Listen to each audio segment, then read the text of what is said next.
नमस्कार दोस्तों, स्वागत है आप सभी का। यूपीएससी की ओर से ईपीएफओ एपीएफसी 2023 की परीक्षा जो कि 2 जुलाई को कंडक्ट कराई गई थी।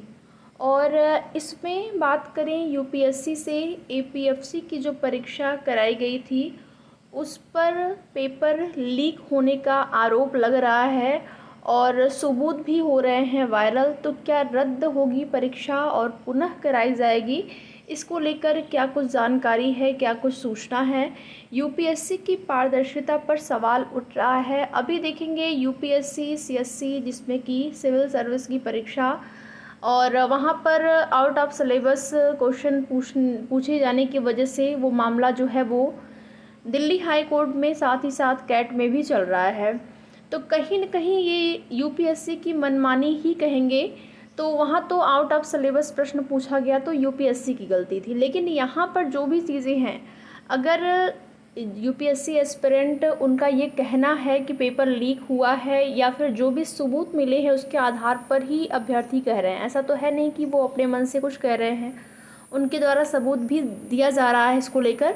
तो अब यहाँ पर ये जिम्मेदारी यूपीएससी की बनती है कि उस पर जांच की जाए और भर्ती प्रोसेस को निष्पक्ष रूप से, निष्पक्षता के साथ आगे बढ़ाया जाए।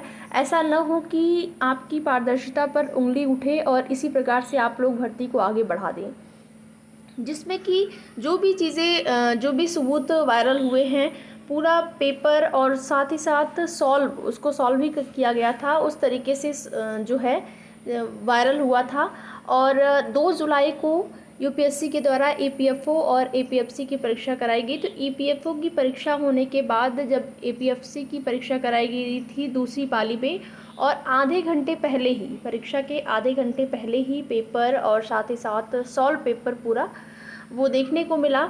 तो यहाँ पर और केवल इसी प्रकार से अभ्यर्थियों ने आरोप नहीं लगाया है, बहुत सारी चीज़ें हैं इसके पीछे। किस प्रकार से अलग अलग सेंटरों का पूरा, कितने कितने अभ्यर्थी अलग अलग सेंटर से पास हुए हैं, कितने परसेंटेज, उसके आधार पर ये चीज़ें जो है सामने आई हैं कि कहीं न कहीं कुछ न कुछ गड़बड़ी ज़रूर है। तो ये यूपीएससी की ज़िम्मेदारी बनती है कि यूपीएससी आगे क्या करेगा इस पर, जिसमें कि आप यहाँ पर देख सकते हैं।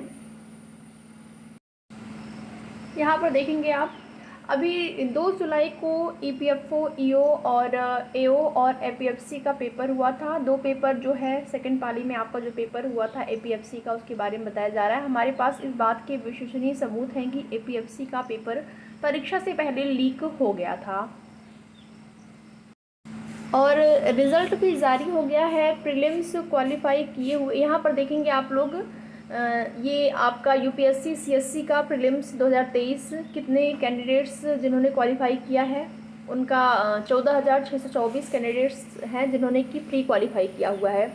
और ईओ एओ के लिए यहाँ पर देखेंगे 1460, और यहाँ पर एपीएफसी के लिए देखेंगे 579। इतने कैंडिडेट्स को जो है यहाँ पर इंटरव्यू के लिए सेलेक्ट किया गया है। इंटरव्यू यानी कि आगे का आपका जो प्रोसेस है वो इंटरव्यू का होना है, जिसमें कि आप लोग यहाँ पर देख पाएंगे, जिसमें देखेंगे civil services prelims 2023, EO AO 2023 और APFC 2023 have been compared centre wise. और यहाँ पर जो सेंटर वाइज तुलना की गई है, इसके बाद जो भी ऑब्ज़र्व किया गया है तुलना करने के बाद, उसमें आप देख पाएंगे कि अलग अलग सेंटर, अलग अलग ज़िलों के जो सेंटर हैं वहाँ पर इन तीनों परीक्षाओं में, सिविल सर्विस की परीक्षा 2023 प्री, ईओ एओ 2023 और एपीएफसी 2023, इसमें कितना यहाँ पर डिफरेंसेस आपको देखने को मिलेंगे। जिसमें कि आप यहाँ पर देखेंगे अहमदाबाद में ये आपका यूपीएससी सीएससी का परसेंटेज है, इसके बाद ईओ एओ, उसके बाद आपका एपीएफसी, यहाँ से आप तुलना कर सकते हैं। भोपाल का भी यहाँ पर दिया गया है रेशियो, जिसमें कि आप देखेंगे 1.73%, ये आपका सिविल सेवा परीक्षा यूपीएससी सीएससी 1.78%, ईओ एओ और 1.5 ये आपका एपीएफसी का। जयपुर में भी आप यहाँ पर देख सकते हैं। तो 2 ऐसे सेंटर हैं जहाँ की पारदर्शिता पर उंगली उठ रही है यूपीएससी में, जिसमें कि आपका एक इलाहाबाद का सेंटर और लखनऊ का। और इलाहाबाद और लखनऊ में जो भी डिफरेंसेस हैं आप यहाँ पर स्वयं भी देख सकते हैं, जिसमें कि ये आपका इलाहाबाद सेंटर का आप यहाँ पर देखेंगे, ये आपका यूपीएससी सीएससी का 1.5%, ईओएओ 2.94%, और यहीं पर अगर एपीएफसी का आप देखेंगे कितना डिफरेंस है, यहाँ पर 15.9%। तो देखिए, जो भी अभ्यर्थियों का ये कहना है कि ये परीक्षा, एपीएफसी की परीक्षा ईपीएफओ की तुलना में टफ, यानी जो प्रश्न आए थे वो टफ थे। तो जाहिर सी बात है, टफ थे तो क्वालिफाई करने वाले अभ्यर्थियों की संख्या यहाँ पर कम होनी चाहिए, या फिर जो सेंटर की अगर तुलना की जाए, सेंटर के आधार पर ऐसा कैसे हो सकता है।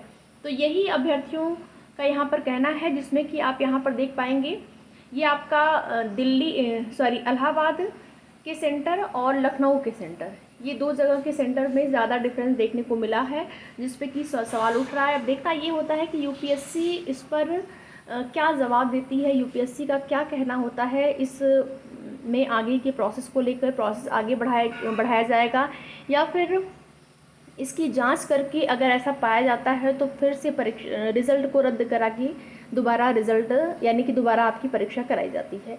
तो जो भी जैसी भी आगे की सूचना होगी, आप सभी को उसकी जानकारी समय समय पर दी जाएगी। वीडियो में लास्ट तक बने रहने के लिए आप लोगों का बहुत बहुत धन्यवाद।